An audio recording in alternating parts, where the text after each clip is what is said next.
Um crente com a mente fraca acaba sendo instrumento de Satanás naquilo que fala.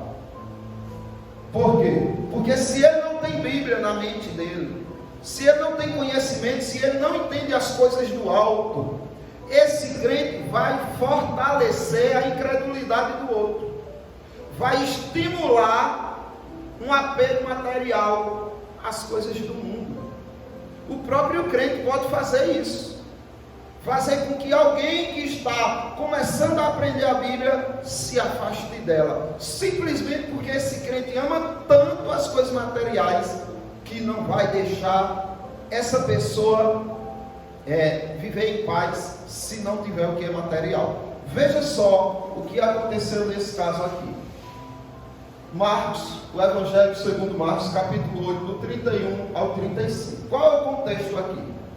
Jesus Cristo reúne seus discípulos e começa a dizer o que ele vai sofrer, o que o espera, para onde ele está indo. E aí Satanás se aproveita da fragilidade mental do apóstolo Pedro para fazer algumas sugestões que para Pedro é sabedoria. Quando Pedro vê aquelas sugestões, Pedro diz: nossa, o mestre não está se atinando das besteiras que ele está falando. Tenho que corrigir o mestre, porque eu estou com a sabedoria neste momento. E vai corrigir logo quem? Jesus. Veja só. Então, começou ele a ensinar-lhes, Jesus ensinando aos discípulos, que era necessário que o Filho do Homem, ou seja, que Jesus, sofresse muitas coisas, não são poucas. É necessário que eu sofra muitas coisas, que fosse rejeitado pelos anciãos, pelos principais sacerdotes, pelos escribas, ou seja, que eu fosse excomungado, da igreja. É necessário que eu seja rejeitado por todos os religiosos, fosse morto, e é necessário até que eu morra, e que depois de 3 dias ressuscite. Olha só, e isto lhes expunha claramente. Então ele não tinha rodeio, ele era bem direto: vou sofrer isso, vai ser assim, vai ser assim. Isso foi escandalizando os discípulos. Satanás se aproveitou da ignorância mental deles, e veja o que acontece. Mas Pedro, chamando-o à parte, começou a quê? Reprovar o mestre.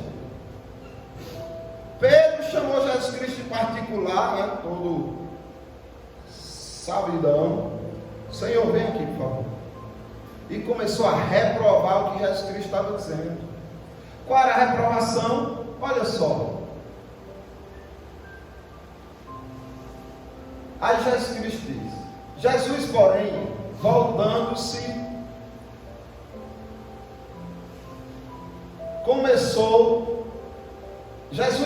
voltou-se e, fitando os seus discípulos, repreendeu a Pedro e disse: arreda, Satanás, sai para lá, Satanás, sai daqui, Satanás, sai de perto, Satanás, vá para bem longe, Satanás. Diz para quem? Para o apóstolo Pedro.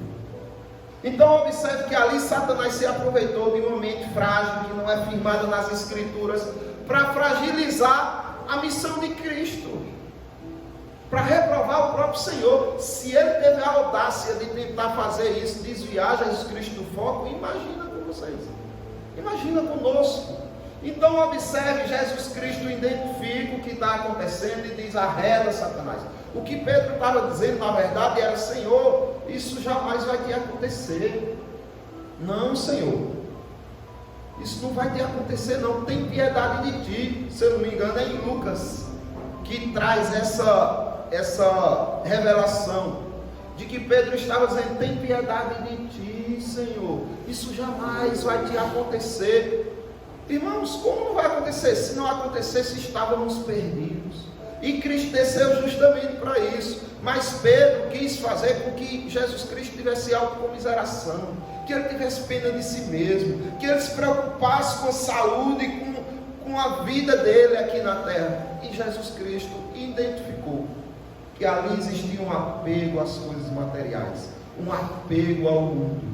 Identificou quem estava por trás e disse: arreda, Satanás, porque não cogita das coisas de, mas da dos homens. Olha só que interessante. Satanás não cogita das coisas dele, não. Cogita. As coisas dele são as coisas dos homens. Ele quer derrubar os homens. Para derrubar os homens, ele quer fazer com que os homens acreditem que este mundo aqui é a coisa melhor que existe. Então ele cogita das coisas dos homens para fazer com que os homens se apeguem a isso daqui, amem isso daqui, não abram mão disso daqui, rejeite qualquer sofrimento, rejeite qualquer dor, rejeite qualquer humilhação, rejeite qualquer frustração. Você não pode sofrer, é o que Satanás diz. Você merece tudo de bom, é o que Satanás diz.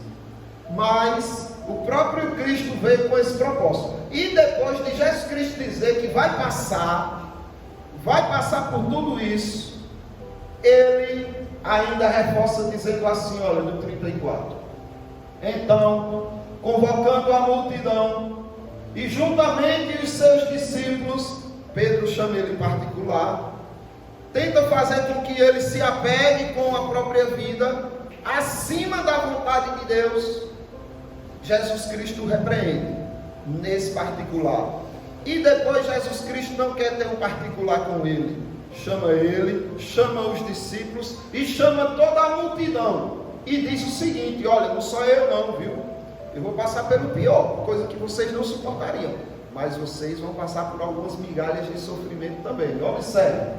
Então, convocando a multidão e juntamente os seus discípulos, disse-lhes: se alguém quiser vir após mim, a si mesmo se negue, tome a sua cruz e siga-me. Quem quiser, pois, salvar a sua vida, perdê-la-á. E quem perder a vida por causa de mim e do Evangelho, salvá-la. Vocês percebem o quão distorcida estava a mente de Pedro e o quão fácil foi Satanás ludibriar ele e fazer com que ele acreditasse que era um sábio sem as escrituras, um sábio acima do próprio mestre. Que loucura, hein? Ele queria dar uma aula ao Senhor Jesus Cristo. E assim, o crente sem conhecimento, às vezes, rejeita até... Olha, meu irmão, não faça não o que a Bíblia diz. Sim, mas aí tem erro também. Então, é como que quisesse saber mais do que o próprio Deus. Se o sujeito escreve uma carta, ou manda alguém escrever, ele olha, analisa e diz: está do jeito que eu queria. Aí ele se acha no direito de, se tiver alguma coisa errada ali, ele diz: ei, você escreveu errado, corrija, porque isso não são palavras minhas, eu zelo pela minha palavra. Aí vem dizer que aqui entrou erro. Como assim? Quer dizer que esse sujeito é mais precavido que o próprio Deus. Então observe quão louco é o homem na sua ignorância.